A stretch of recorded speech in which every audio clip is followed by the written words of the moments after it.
judulnya penelitiannya apa, kemudian penelitian apa, gitu ya, kemudian metode yang digunakan apa, kemudian hasilnya itu apa, gitu ya. Seperti itu. Pokoknya ada ya. Mengapa saya melakukan penelitian ini itu kan gitu ya, di abstrak. Pentingnya penelitian ini itu apa, gitu ya. Kemudian apa yang saya lakukan, gimana caranya, ini ya, metode yang digunakan itu apa, itu harus dijelaskan dengan detail, gitu ya. Desain yang digunakan apa tahapannya apa, gitu ya. Kemudian hasilnya itu apa, temuannya apa, seperti itu.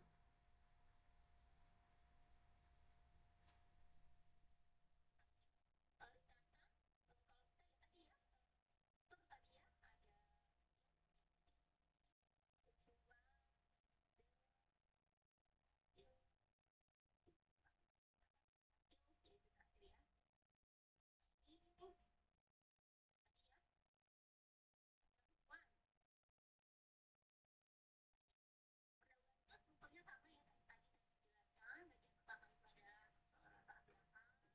Jadi intinya urgensinya atau mungkin aplikasi-aplikasi apa sih yang digunakan untuk ini ke depannya apa, gitu ya. Maksudnya jadi pembahasan pendahuluan itu tuh dari yang umum kemudian mengerucut, gitu ya. Bagian kedua itu kita harus melihat penelitian-penelitian sebelumnya. Jadi penelitian-penelitian yang bukan dengan penelitian kita, kita state sudah diteliti oleh ini, gitu ya. Hasilnya apa? Diteliti oleh ini, hasilnya apa? Menggunakan metode apa, gitu ya. Namun ada keterbatasan ini, gitu ya. Namun belum ada pembahasan ini, gitu ya. Sayangnya apa hasilnya mana? Rumit, gitu ya. Belum ada pengelompokan apa atau gimana, gitu ya. Sehingga itu namanya objeknya, gitu ya. Jadi kita bisa kita memiliki ide untuk melakukan penelitian ini. Halo teman-teman, selamat pagi. Nanti kita mulai jam 9.15 saja ya, sambil nunggu yang lain. Kalau yang prosedur itu biasanya ya itu tadi intinya pendahuluannya, introduksinya isinya tadi ya, dari yang umum kemudian lanjut, di mana umum itu yang awal itu adalah pentingnya penelitian Baik, Mbak. apa aplikasi-aplikasinya atau gimana ya, pokoknya latar belakang tentang penelitian ini. Kemudian harus ada state the art ataupun tadi yang kita berikan penelitian-penelitian sebelumnya. Kemudian harus juga men-state riset gap-nya, gitu ya. Kemudian yang terakhir itu adalah kontribusi penelitian kita. Kemudian paling akhir itu kita bisa menuliskan struktur dari artikel kita. Jadi misalkan bab 2 itu isinya apa, bab 3 apa, bab 4 apa, jadinya kalau di prosedur itu seperti itu. Hindari pendahuluan yang terlalu umum, tidak spesifik, tidak fokus, gitu ya. Jadi pada menulis pendahuluan itu sebaiknya kita juga harus membahas kalau dasar kita menulis judul, orang membaca judul itu kan tahu apa yang kita bahas itu apa dengan detail ya, metode apa, tujuannya apa, di sana ada di judul, gitu ya. Nah, di judul itu ada beberapa kata kunci. Nah, kata kunci itu harus kita bahas di pendahuluan juga, gitu ya.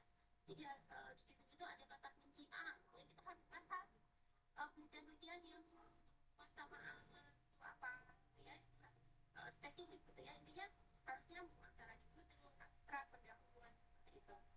Dan kita harus mencitati penelitian-penelitian sebelumnya. Jadi nah ini hindari pendahuluan yang kurang dikasih itu.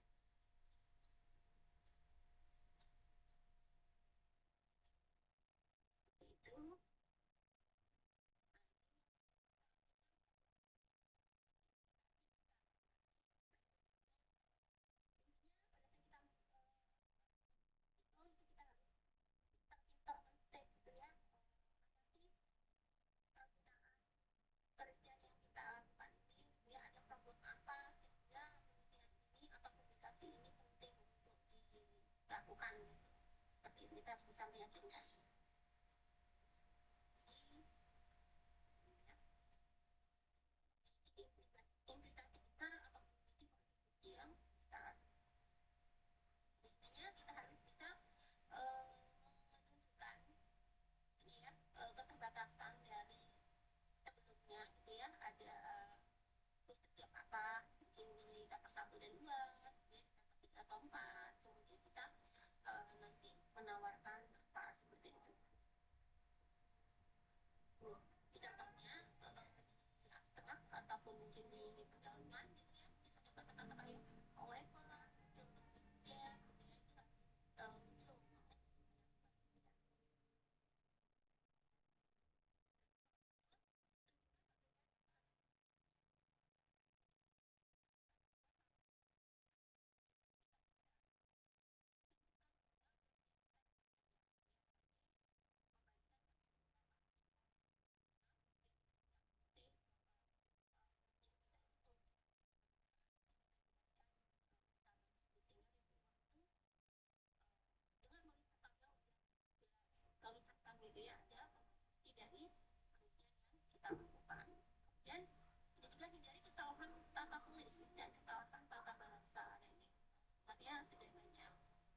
gunakan gitu ya untuk mengerjakan kata-kata tulis atau kemudian kita proofread gimana gitu ya, kita baca tokoh yang ada kemudian itu kadang ada kalimatnya sangat panjang, kemudian objeknya,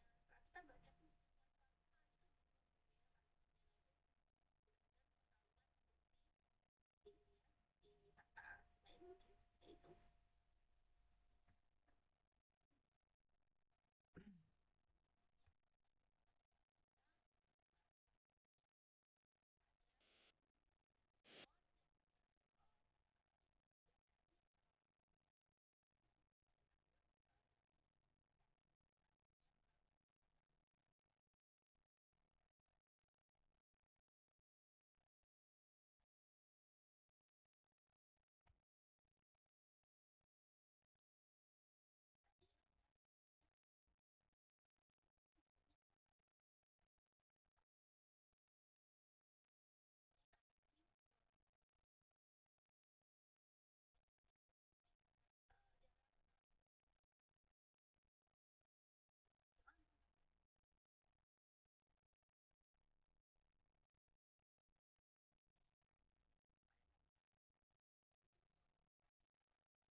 Gambar grafis juga tabel itu resolusinya harus jelas dan bisa bervariatif gitu ya dengan bentuknya begitu ada gitu ya. Mungkin performansi kinerja dari apa yang kita tulis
titik titik gitu ya, kemudian apa ini kontributif knowledge, jadi intinya yaitu apa yang kita lakukan itu harus ada kontribusi terhadap keilmuan gitu ya, kemudian juga memperhatikan mempertimbangkan ethical issues prioritas over and effective.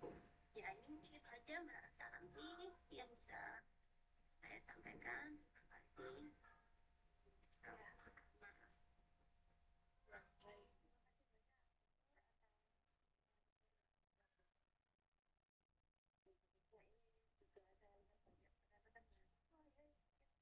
pendapatan topik tugas akhir. Selanjutnya mungkin kita akan posisikan.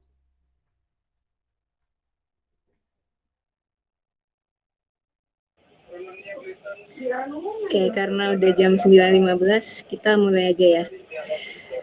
Oke, selamat pagi teman-teman. Assalamualaikum warahmatullahi wabarakatuh. Aku Tami dari Kortin Mobile. Di sini hari ini kita akan belajar tentang Dart. Dart itu bahasa yang digunain di Flutter. Oke, lagi pada ngapain nih sebelumnya? Masih pada rebahan kah atau udah ada yang nugas mungkin? Sambil nugas, Kak. Oke.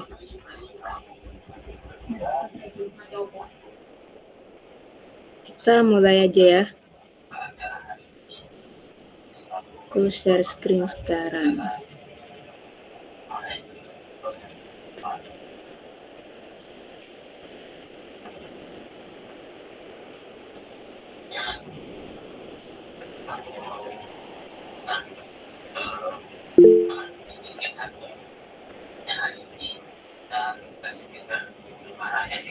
Oke. Sebelumnya yang kemarin instalasi udah pada berhasil apa belum nih? Atau yang mungkin ada kendala? Nanti bisa chat di grup aja kali ya. Atau PC salah satu dari kita. Hari ini kita nggak langsung masuk ke Flutter, tapi kita bahas dulu bahasa dari Flutter-nya, yaitu Dart. Oke. Jadi ini adalah topik kita hari ini. Yang akan kita bahas meliputi 3 hal. Pertama ada sintaksis dasar dari Dart-nya. Kedua ada control flow yang terkait dengan if-else statement. Ketiga ada OOP, Object Oriented Programming. Oke, kita langsung bahas masuk ke materi pertama, sintaksis dasar. Nah, pasti di setiap bahasa itu ada yang namanya variabel. Variabel itu pastinya udah familiar sih kalian. Jadi tempat buat nyimpen datanya. Nah, kalau di Dart itu buat inisialisasi variabel kita gunakan keyword var. Jadi var itu buat inisialisasi variabel. Misalnya di sini nih ada var nama, komang. Nah, nanti kita di main-nya panggil nama, terus output-nya ini, komang. Nah, selain ada dengan keyword var, itu ada const sama final. Bedanya apa? Nanti kita jelasin lebih lanjut. Intinya kalau var itu kita bisa ngubah variabelnya. Kalau const dan final itu sifatnya lebih ke immutable. Gak bisa diubah setelah inisialisasi. Oke, kita lanjut ke tipe datanya atau tipe variabelnya. Di sini aku juga mau nunjukin website yang bisa kita gunain buat ngeliat dokumentasi dari Dart. Ini di sini dart.dev. Sebentar. Nah, di ini dart.dev kalian bisa langsung masuk ke sini. Terus ini ada dokumentasi resminya, udah lengkap banget. Kalau mau baca-baca silakan. Nah, di sini ada overview-nya, package-nya, development-nya, usage-nya. Udah lengkap sih. Sekarang kita bahas dulu tentang built-in types atau tipe datanya. Jadi di Dart itu ada beberapa yang ini didefinisiin. Ada number. Number itu include integer sama double. Kalau di Dart. Mungkin udah familiar juga kalian kalau integer itu yang nggak koma-koma gitu. Kalau double yang koma-koma. Kemudian ada string. String itu yang teks. Ada boolean yang nilainya false sama true. Nah, kemudian ada yang baru dari Dart itu namanya record. record ini kurang lebih seperti ini. Jadi lebih kayak ada dua tipe data nih, misalnya kita inisialisasi ada string sama int, terus nama variabelnya record. Jadi kita bisa nyimpan dua tipe data sekaligus dalam satu variabelnya, atau bisa juga lebih. Nah, selain kita inisialisasi secara langsung, di sini kan nggak ada misalnya kalau dibandingin dengan bawahnya. Kalau yang di atas ini string sama integer langsung, nggak ada nama variabelnya. Nah, kalau di bawahnya kita kasih annotation atau deklarasi variabel. Ada A sama B. Kemudian kita namai variabelnya record. Jadi terus di pemanggilannya kita itu juga harus inisialisasi dengan nama yang tadi kita definisiin. Jadi nilai dari integer A apa, kemudian nilai dari boolean B apa. Kurang lebih seperti itu. Itu dari record. Selanjutnya ada function. Nah, di Dart juga function itu bisa nyimpen data. Nanti ada contohnya juga. Kemudian ada list. List itu lebih ke array sih. Ini yang paling sering digunain buat nyimpen data karena berurutan gitu. Misal kita manggil API, datanya itu kan biasanya lebih sering disimpan ke list kalau datanya berurutan. Kemudian ada sets. Sets itu kalau tipe datanya nggak boleh sama. Intinya itu, bedanya set sama list yang paling menonjol itu kalau sets nggak boleh ada yang duplikasi datanya. Kalau list bisa aja ada yang duplikat datanya. Kemudian ada maps. Maps itu lebih ke dictionary, kayak JSON file gitu. Jadi ada key value-nya. Kemudian ada runs. Ini seperti Unicode. Jadi apa ya? Emoticon gitu misalnya. Kita bisa panggil di Dart-nya. Ini lebih ke terminal, buat terminal sih, coding terminal. Kemudian ada simbol dan ini dia, the value null. Nah, jadi yang istimewa dari Dart nih, yang istimewa itu biasanya kita bisa inisialisasi variabelnya bakalan null apa enggak. Pakainya nanti kita lihat. Oke, balik lagi ke PPT-nya.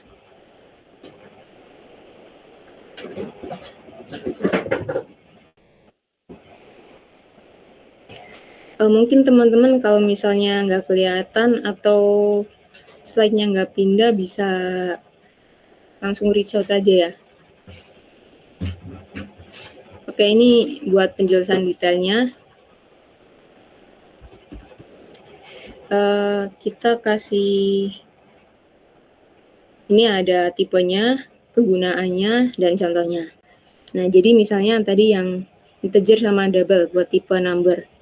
Integer bisa kita gunain buat umur misalnya. Jadi langsung di-define angkanya. Misalnya 20 atau berapa gitu. Kemudian buat double misalnya nilai pi 3,14. Mungkin udah familiar lah kalian sama yang number string boolean gitu.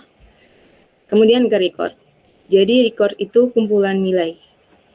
Tipe data untuk menyimpan beberapa nilai tanpa harus membuat kelas. Nah, ini kayak yang diunggulin gitu. Jadi dia bisa menyimpan nilai tanpa harus membuat kelas. Return-nya itu nilai itu sendiri tanpa ada objek gitu. Misalnya Andi sama 20. Itu jadi kita langsung return ini, nggak perlu buat objek manusia misalnya. Kemudian ada function. Nah, tadi yang kayak aku bilang tadi, jadi function itu di Dart bisa menyimpan data. Misalnya di sini ada function tambah. Nah, fungsinya itu kita nerima parameter A sama B. Kemudian kita lakukan penjumlahan untuk variabel parameter A dan B. Nah, ini print tambah 2,3. Jadi otomatis tambahnya ini nilainya 5. hasil dari printnya. Kurang lebih begitu. Kemudian ada list. Kalau list ini yang tadi aku sebutin kumpulan array, misalnya ini 1,2,3, kemudian ada set, misalnya apel, jeruk, dan seterusnya. Nah, kalau map yang ini contohnya, jadi ada key sama value. Key-nya apa? Key-nya kita di sini misalnya nama sama usia. Kemudian value-nya ini, Cici dan 22. Jadi kita pakai tanda petik apa ya? Yang kayak gini intinya. Oh iya, mungkin yang perlu perhatiin sih. Kalau list itu kita define-nya pakai tanda kurung yang kotak. Yang ini. Kalau list. Kemudian kalau set dan map itu kita pakai curly bracket atau yang keriting gitu buat tanda kurung inisialisasinya. Kurang lebih gitu sih. Nah, kemudian tadi yang runs. Runs itu buat nyimpen karakter Unicode. Contohnya ini kayak buat nyimpen emoji gitu. Dia ada simbol, ini nggak terlalu kepake sih. Sama ada, nah ini nilai kosong. Jadi kita inisialisasinya pakai tanda tanya begini. Di depan tipe datanya terus kita kasih tanda tanya. Kemudian nama variabelnya.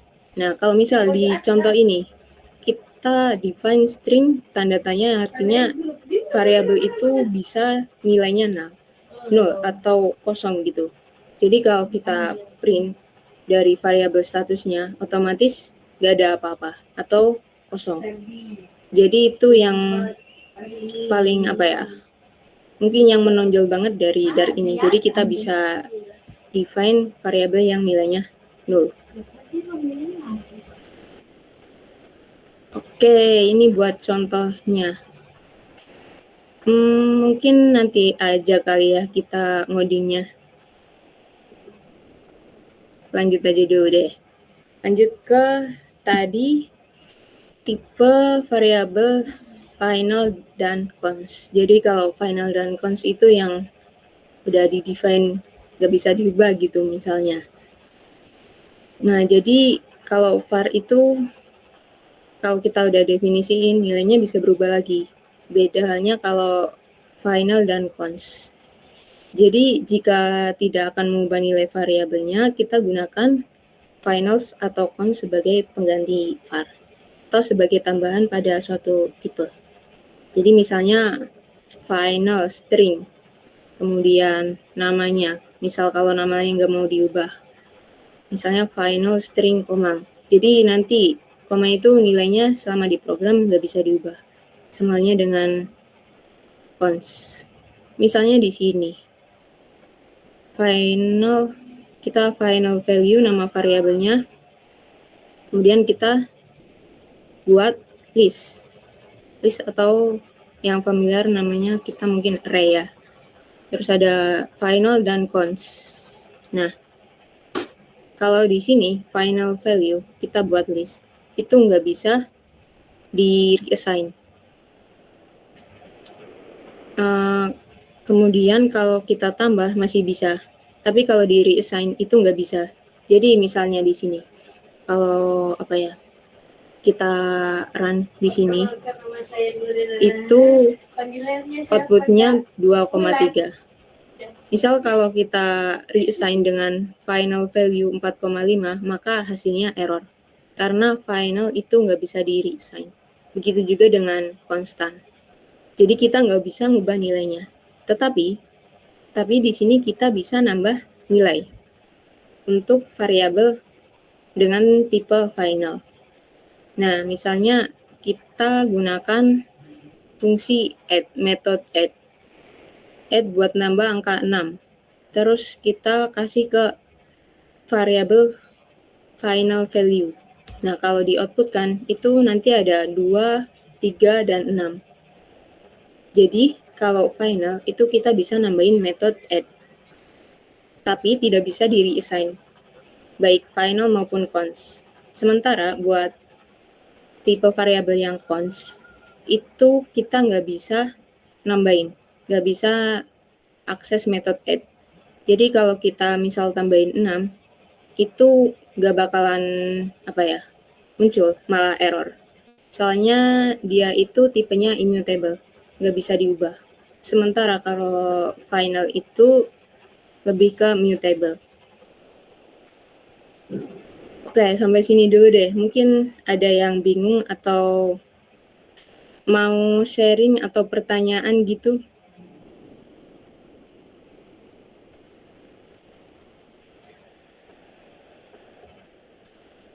Oke, kalau nggak ada, next aja ya. Oke, selanjutnya masih di sintaksis dasar, ada operator. Kita buat operator variabelnya, functionnya. Nah, kayak di pemrograman, bahasa pemrograman lain, itu buat operator kita ada 3 juga, ada aritmatika, perbandingan, sama logika. Oke, langsung ke yang pertama, operator aritmatika. Sama seperti kayak misalnya di C++ atau mungkin Python, JavaScript, dan lain-lainnya. Kalau operator plus buat penjumlahan, minus buat pengurangan, ini buat perkalian, pembagian. Nah, ini kalau yang tanda kayak gini, kemudian ada kayak pembagian, dia tetap pembagian tapi nilainya jadi integer. Jadi dia lebih ke membulatkan ke bawah. Kalau ini. Kemudian ada modulo, sisa bagi. Aku rasa udah familiar semua sih kalau soal ini. Oke, next ada operator perbandingan. Jadi yang buat bandingin biasanya di conditional statement. Misal variabel ini sama dengan ini, kita outputkan ini, atau kita panggil ini. Nah, ini ada operator sama dengan, kemudian tidak sama dengan, lebih dari, kurang dari, lebih dari sama dengan, dan kurang dari sama dengan. Oke, next aja ya. Selanjutnya, yang terakhir buat operator ada operator logika. Nah, kalau logika itu buat bandingin juga kondisi dari dua kondisi. Misalnya, kalau ini lebih ke true or false sih. Jadi kalau yang ini garis lurus 2 or. Jadi misalnya salah satu nilainya sudah benar, kita bisa lanjut ke programnya. Jadi programnya tetap true. Nah, bedanya sama yang N, kalau N itu kondisi kedua-duanya harus true semua, baru bisa true. Kalau enggak, maka nilainya tetap false. Jadi kalau OR itu, meskipun salah satunya false, dia tetap nilainya true. Sementara kalau N itu, dia true kalau keduanya true. Jadi kalau salah satunya false, dia tetap false. Nah, kalau ini not, udah otomatis nilainya false. Atau kebalikannya. Misalnya dia false, maka hasilnya bakalan true gitu. Nah, kalau true, jadinya false. Oke, ini ada buat kode operator logika. Misalnya di sini kita inisialisasi variabel value dengan const. Jadi udah nggak bisa diubah. Ini tipenya string, test. Kemudian, jadi ini kita coba dulu runtime type-nya. Jadi dia value-nya boolean gitu, apakah true atau false. Runtime type-nya jadi dia itu string. Kemudian kita mau cek deh dengan variabel boolean result. Jadi kita akses variabel value-nya yang tes ini, kemudian kita tanyain tipe datanya apa. Kemudian kita pakai operator tadi. Sebentar, sebelum logika itu perbandingan. Jadi kita akses tipenya apa, kemudian kita sama dengan kita bandingin apakah dia tipenya string.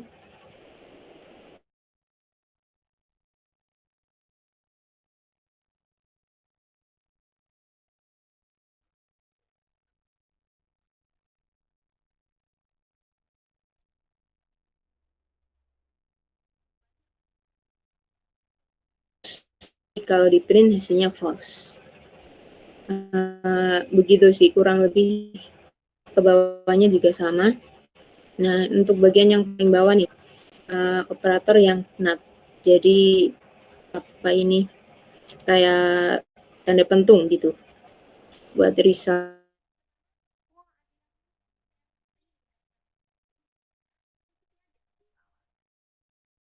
ikuti, kita tinggal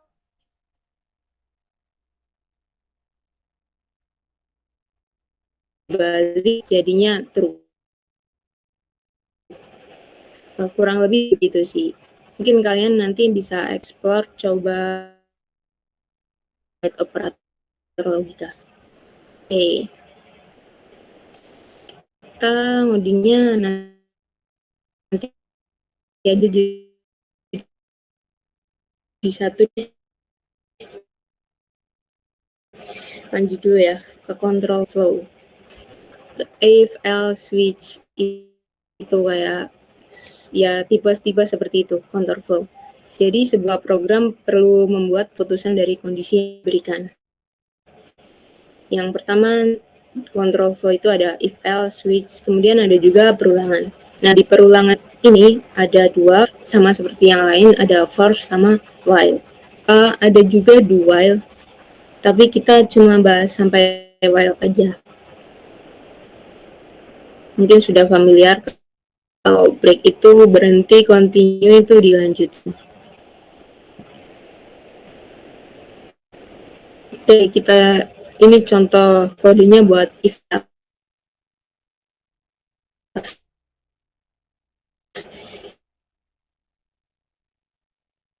Jadi kita di sini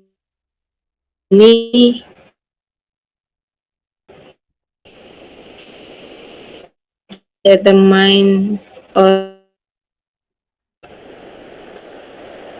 nah, jika habis dibagi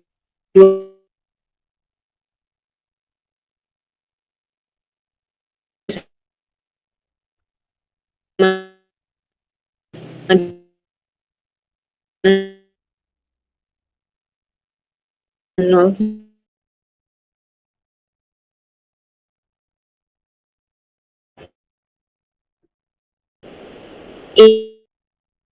ini true. Kalau true kita print bilangan genap, kalau false else itu kita print bilangan ganjil. Terus kita panggil di run, otomatis hasilnya ganjil.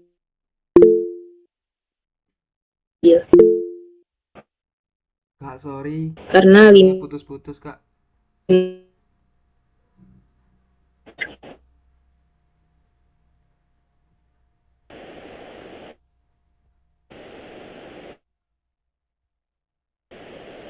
oh, putus-putus ya.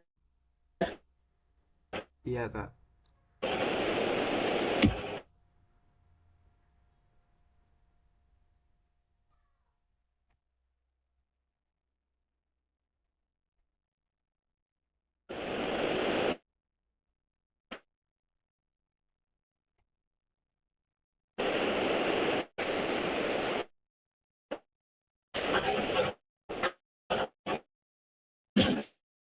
Ini PPT-nya kalian nyampe di mana?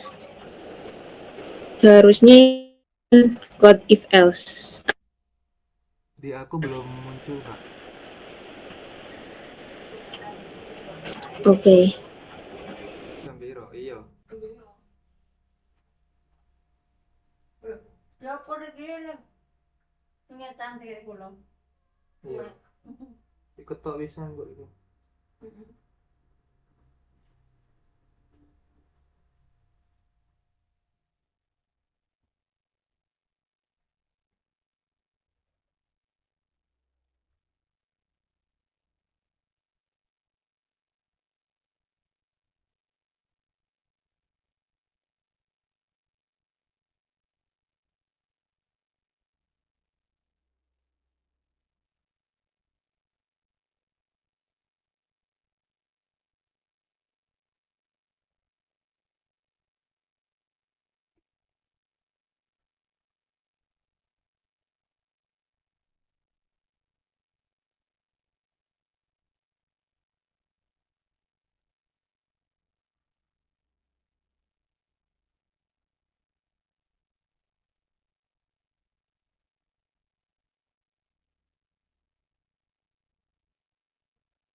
Oke, sepertinya ke stop ini share screen-nya. Bentar, aku ulang lagi deh. Tadi terakhir nyampe mana ya? Sebelum putus-putus.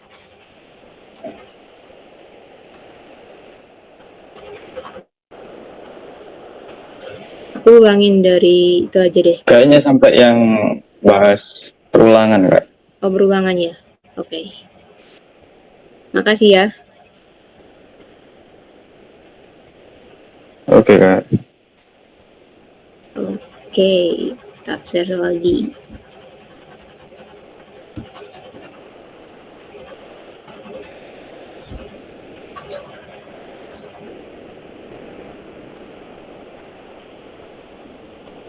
Oke, sepertinya udah kelihatan teman-teman. Sudah, Kak. Oke. Ke perulangan.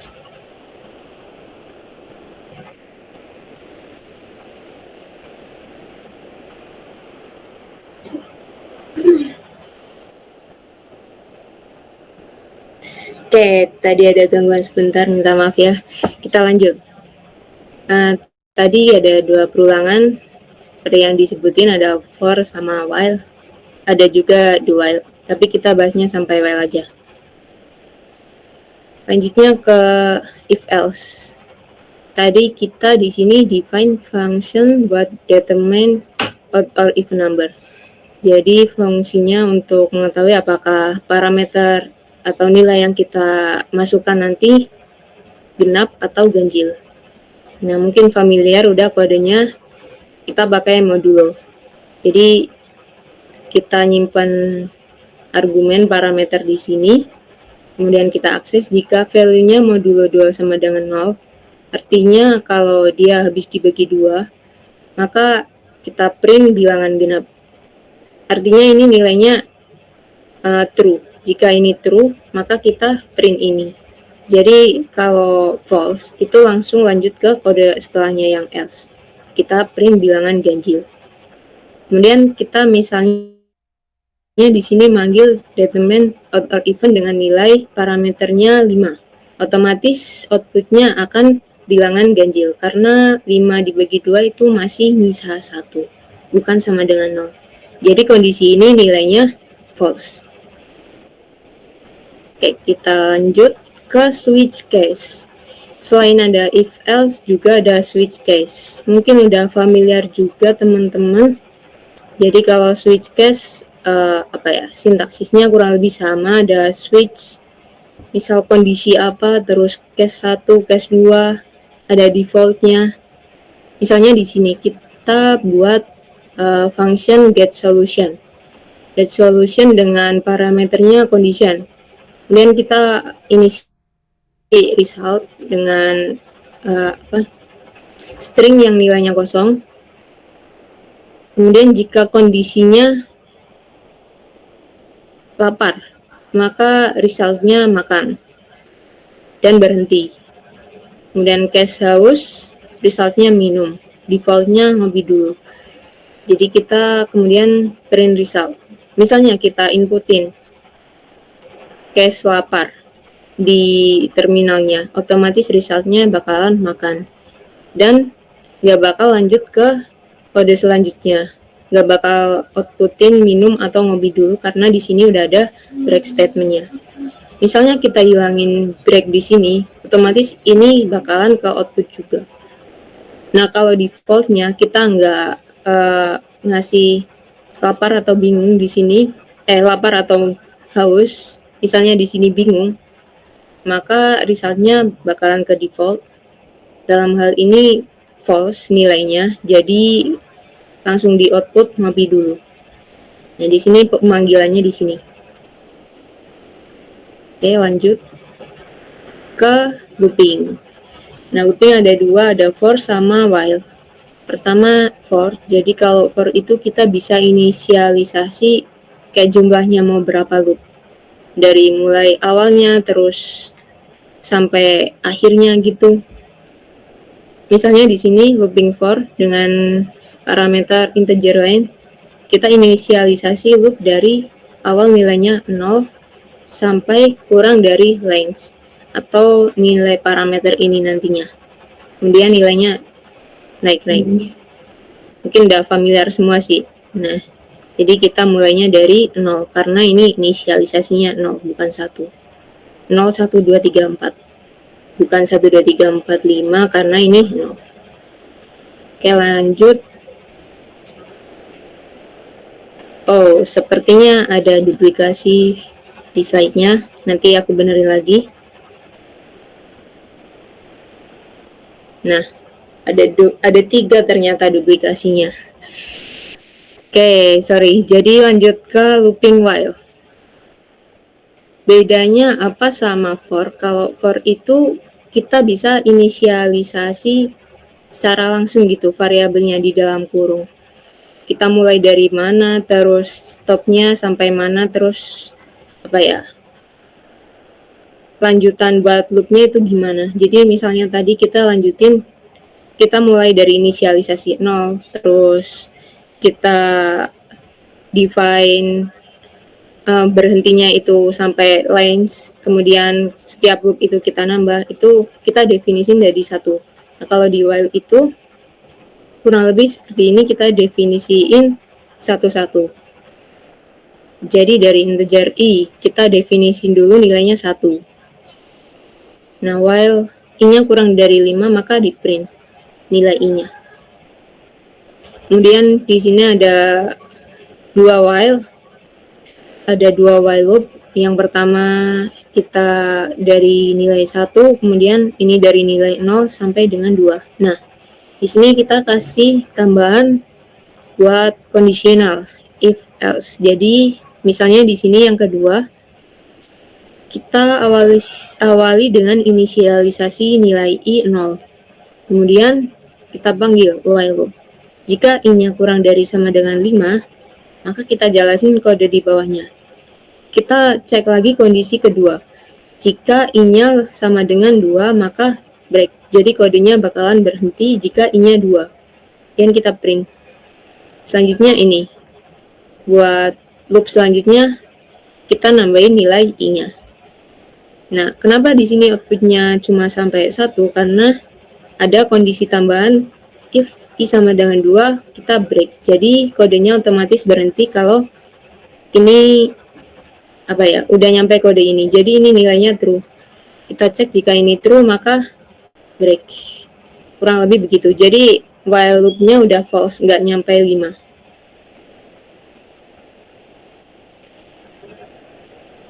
Nah, di looping itu biasanya ada infinity loop. Jadi loop yang nggak terhingga. Ini biasanya lebih karena mungkin ada beberapa use case-nya atau kesalahan dari kita sendiri coding, mungkin nggak terlalu diterapin ya kalau infinity loop. Jadi dia nggak ada back statement-nya. Otomatis dia akan jalan terus sampai kapanpun, sampai komputer kita mati. Jadi mungkin dihindari aja sih. Lanjut. Oke, ke sebuah pembahasan terakhir, yaitu Object Oriented Programming atau OOP. Mungkin beberapa udah familiar juga sih. Aku rasa kayaknya udah familiar semua deh. Udah sepuh-sepuh nih. Nah, OOP itu berdasarkan pada konsep objek. Ya, dia memiliki atribut serta metode. Kalau atribut itu nilainya, metodenya itu dia bisa ngelakuin apa atau fungsinya. Jadi kalau atribut seperti variabelnya, kalau metode itu fungsinya. Kurang lebih gitu sih. Jadi kita define class. Nah, kalau OOP kita bisa dengan mudah memvisualisasikan objek yang ada di dunia nyata dalam program komputer kita. Misalnya nih, kalau OOP, kucing itu sebagai sebuah objek. Nah, kucing itu memiliki beberapa karakteristik. Nah, di sini kita nyebutnya atribut. Jadi, karakteristik kucing itu kita sebut atribut. Misalnya, yang melekat pada kucing, dia ada warnanya, warna bulunya yang unik. kemudian ada usianya, ada juga namanya, berat badannya. Jadi karakteristiknya atau variabelnya kurang lebih gitu, itu namanya atribut kalau di OOP. Kedua ada metode. Metode itu kucingnya bisa melakukan apa. Jadi kayak lebih ke fungsinya tadi. Misalnya di sini kucing bisa makan, tidur, bermain, berkelahi misalnya. Jadi nanti kita define function di dalam kelasnya. Itu metode, perbedaan antara metode sama atribut. Jadi OOP itu terdiri dari tadi atribut sama metode. Oke, di sini ada contoh buat kodenya. Kita lihat satu-satu. Misalnya define di sini sebuah kelas animal. Nah, di animal ini ada nih beberapa variabel. Tadi variabel namanya atribut. Jadi di animal ini ada 3 atribut. Yang pertama ada nama, ada age atau usia, kemudian ada weight atau berat badannya. Nah, kita define-nya nggak pakai var, nggak pakai final, nggak pakai const, tapi langsung define dengan tipe datanya. Itu bisa, sangat bisa juga. Nah, di sini misalnya nama itu pakai string, age itu integer, weight itu pakai double. Oke, kemudian, nah ini konstruktornya kita pakai this. This itu buat apa ya? Ini loh, kelas animal ini punya atribut ini. Jadi kita langsung nyimpen atribut ini ke kelas animal. Kurang lebih gitu. Kemudian ada fungsinya atau metode dari kelas animal. Misalnya ini ada it. Nah, misal kalau kita run function it, maka bakalan ke output nama dari animalnya sedang makan. Kemudian kita kasih weight-nya sama dengan ditambah 2. Jadi apa ya, menambah nilai dari berat badannya. Misal kalau eating.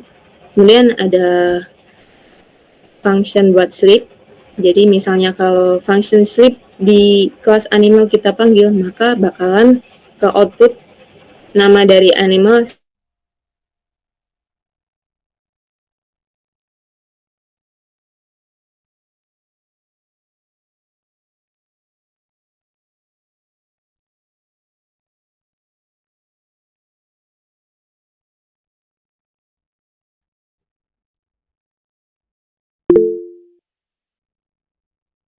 jadi kelasnya kita panggil, jadi tipe datanya itu animal.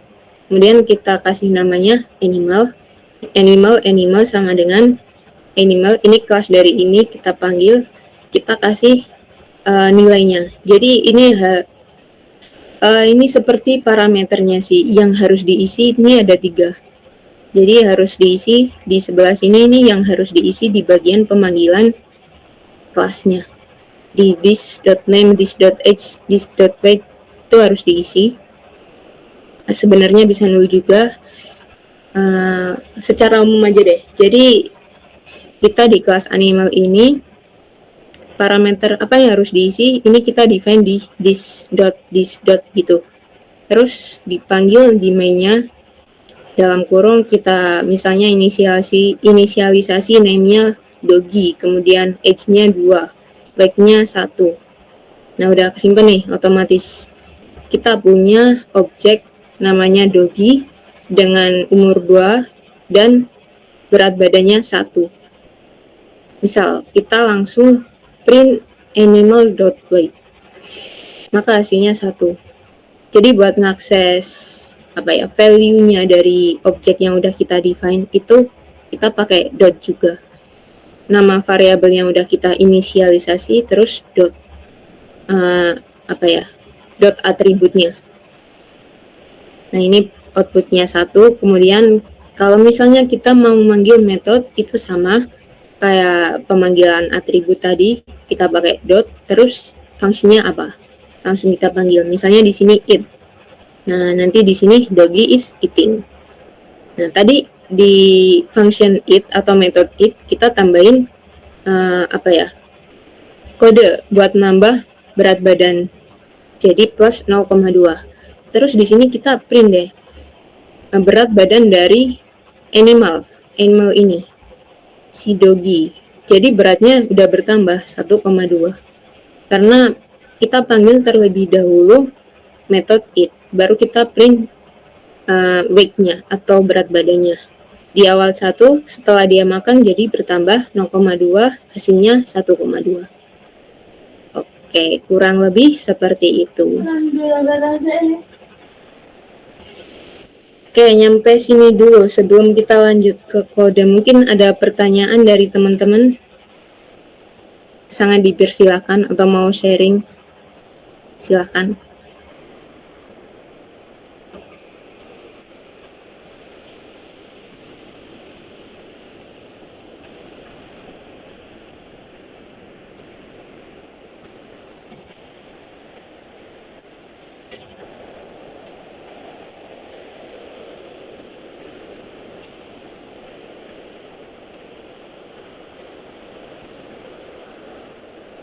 Atau aku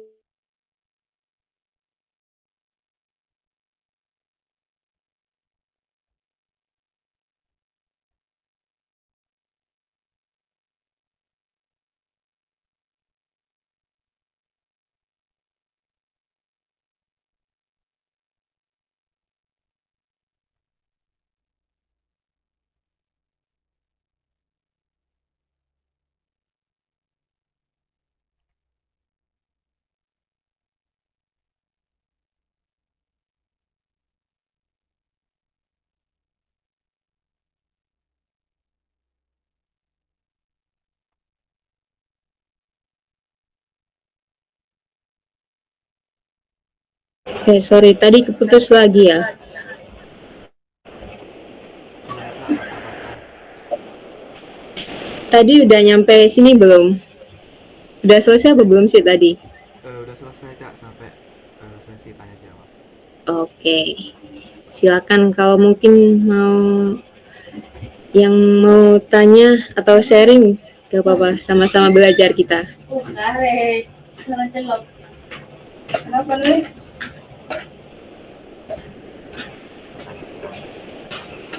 Kalau nggak ada, mungkin kita lanjut buat ngodingnya kali ya.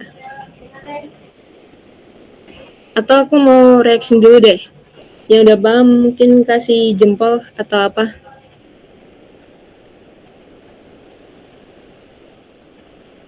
Oke, udah pada paham nih. Berarti lanjut ya.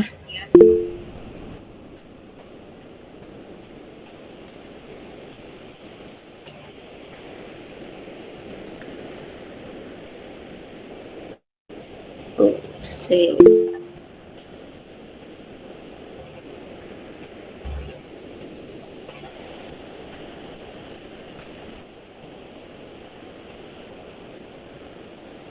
Bentar, aku stop sharingnya dulu.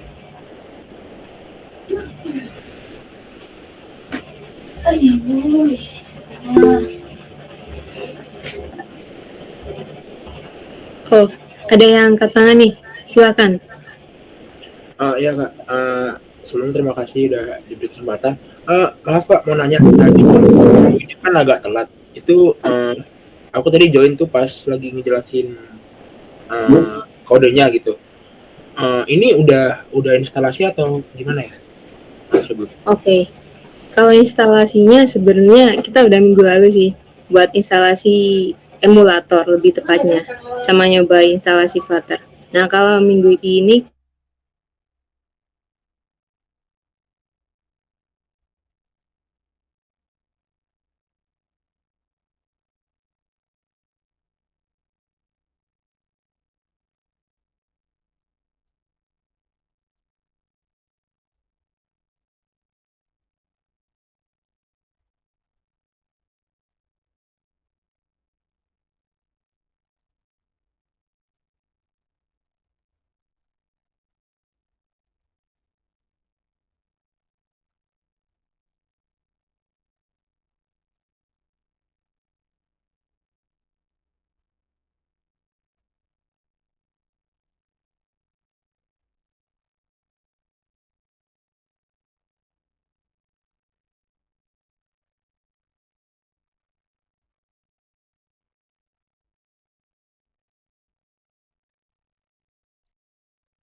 Oke, sorry tadi ke disconnect lagi.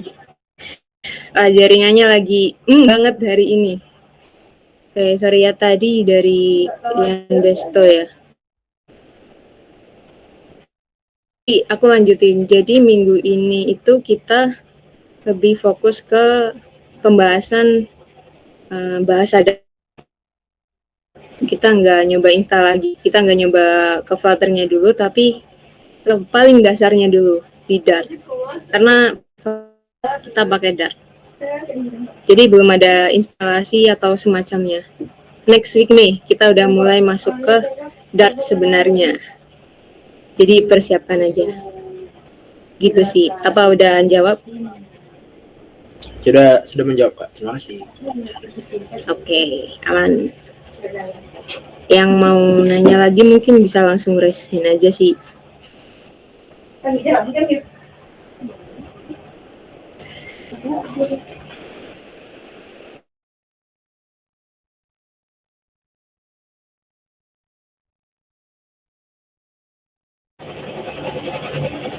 Oke, jadi kita mau nyoba ke codingnya ya.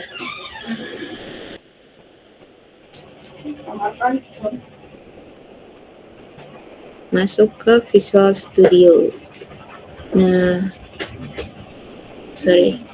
Ini udah aku buat sih beberapa kodenya. Jadi kita mulai dari yang pertama, sintaksis. Wah, merah-merah nih.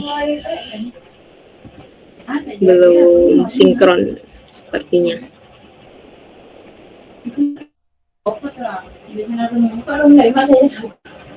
Nah, tadi buat if else condition, terus yang control for loop, kan udah ada contohnya tuh di PPT.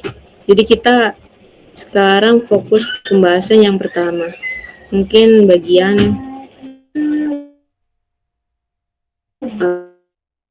uh,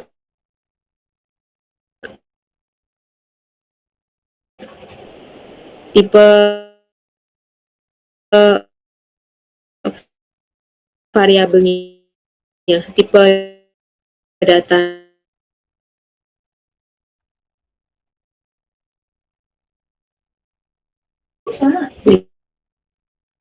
Bilangan desimal.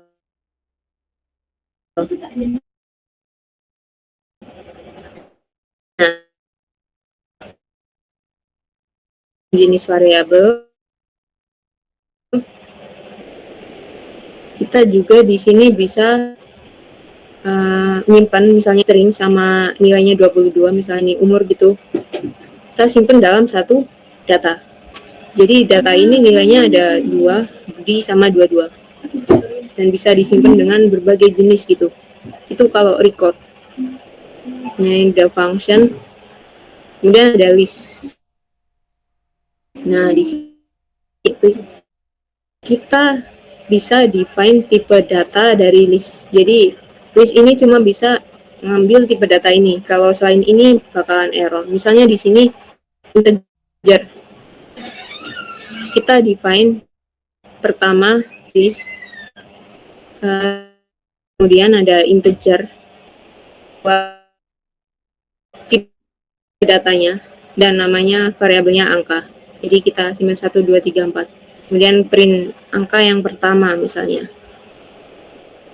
Kemudian ada, jadi kalau list ini misal kalau kita masukin string bakalan error karena udah di define integer. Jadi buat define-nya pakai huruf siku.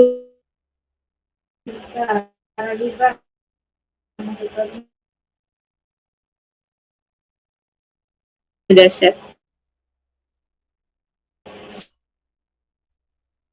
itu ini yang tadi tidak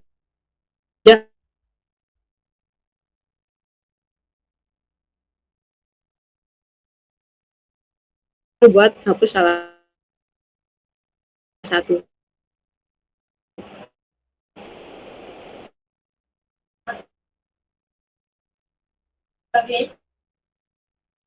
Kemudian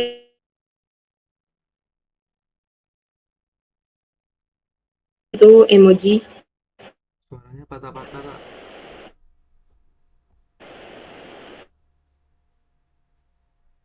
Nah, jadi ya pakai Unicode.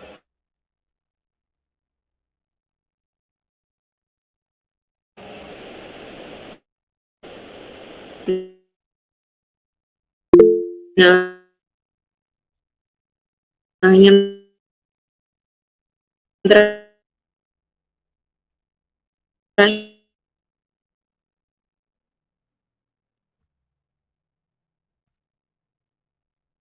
satu.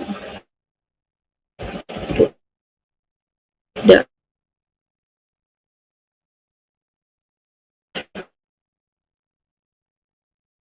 Nah, kalau mau buat filenya itu .dat main dulu. Nah, udah. Nah, kalau di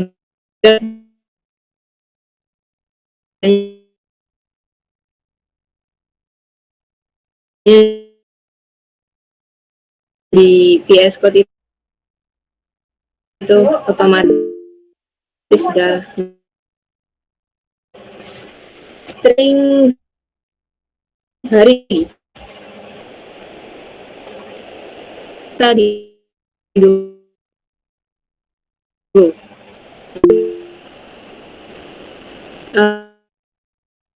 Uh,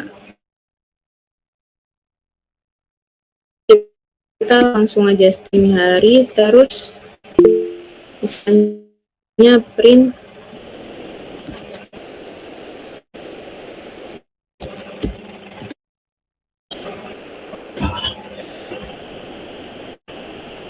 iya benar Kak.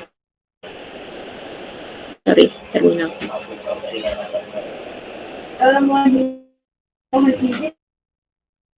Oke, saya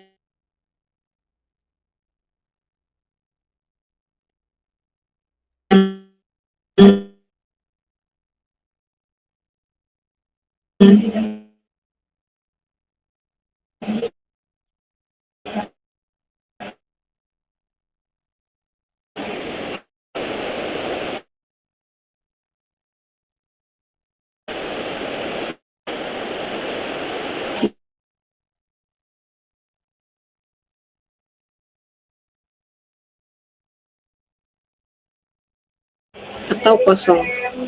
Di akhir tipe datanya itu kita bisa inisialisasi variabel dengan tipe data null atau kosong.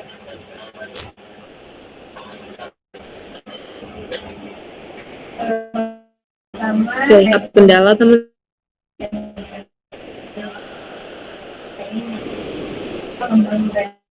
Iya kak, patah-patah kak, sama screen-nya nggak ada. Oh, share screen-nya berhenti ya? Iya. Sorry.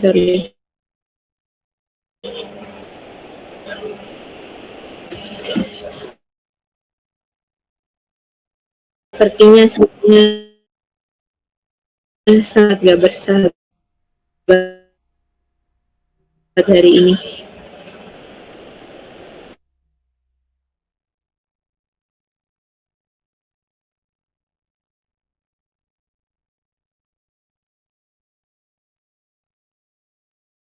Nah, ini apa?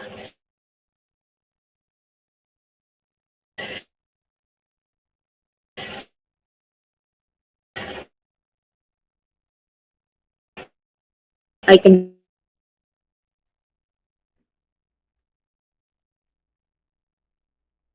fungsinya di program itu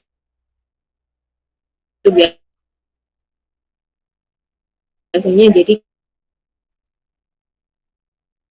kita bisa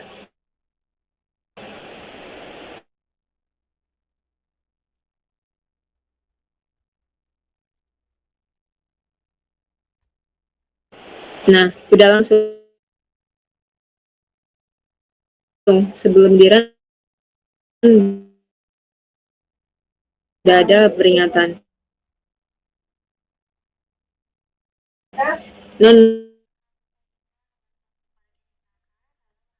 Non-label local fund.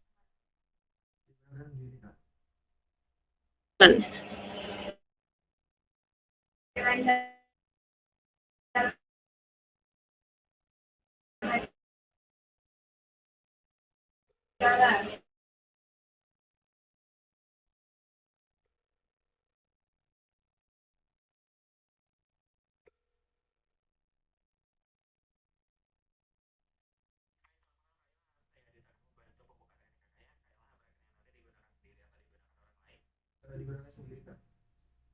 Lokasi sekarang di kota mana Kak Ilham? Lagi di Jember Jawa Timur. Di Jember ya, baik Kak Ilham. KTP-nya boleh dibantu pegang di bawah dagunya. Saya bantu foto dulu ya. Oke kak, sebentar ya.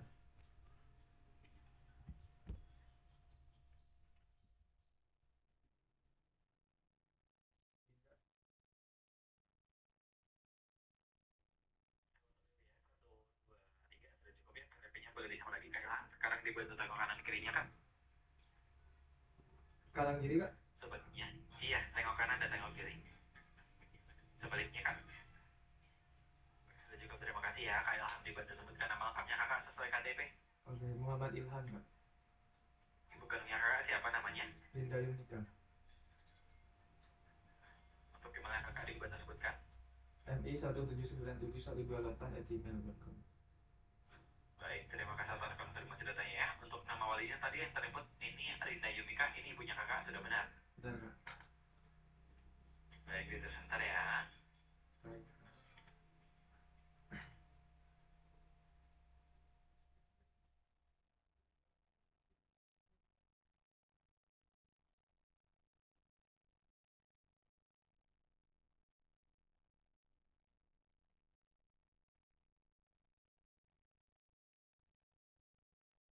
Ini untuk alamat walinya masih sama dengan alamat KTP-nya Kakak atau sudah berbeda? Masih kak, masih satu alamat. Masih sama. Baik, itu sebentar ya. Ya,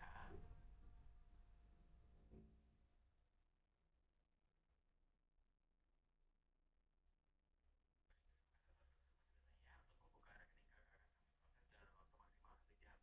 Setelah itu mohon cek aplikasi Bluenya untuk pilih nomor rekening. Bisa pilih nomor rekening cantik atau dipilihkan dari aplikasi itu. Mohon untuk tidak memberitahukan password, PIN, dan kode OTP pada siapapun. BCA Digital tidak pernah meminta data pribadi rahasia nasabah melalui sarana apapun. Selamat menggunakan rekeningnya. Terima kasih Kak.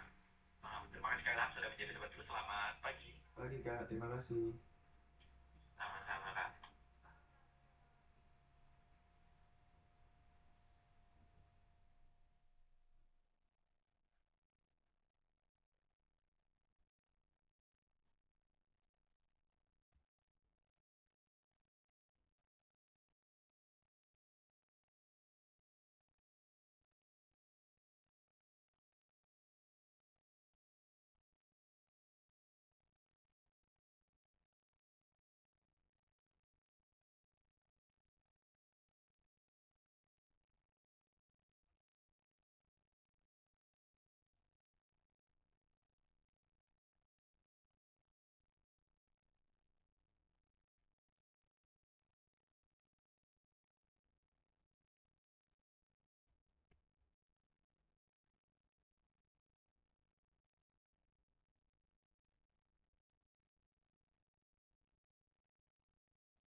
Tes.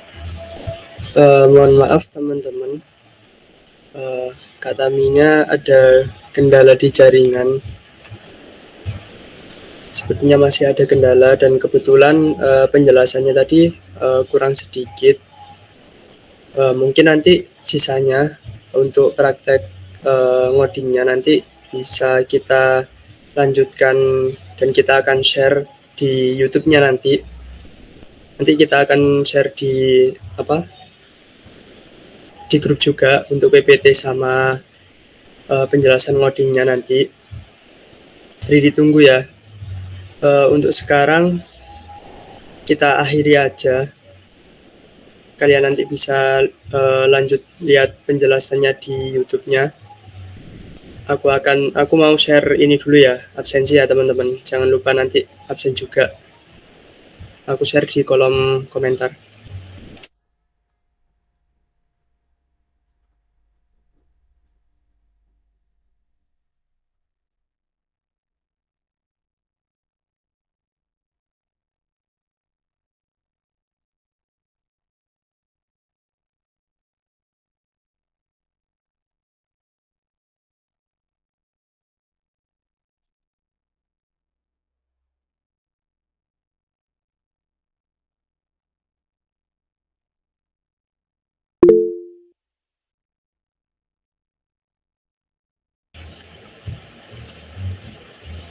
Oke, untuk link absennya udah aku share di komentar ya teman-teman. Jangan lupa absen. Mungkinnya nanti kita tutup jam 9 malam teman-teman. Jangan lupa di situ juga nanti ada kuisnya seperti yang absensi kemarin juga.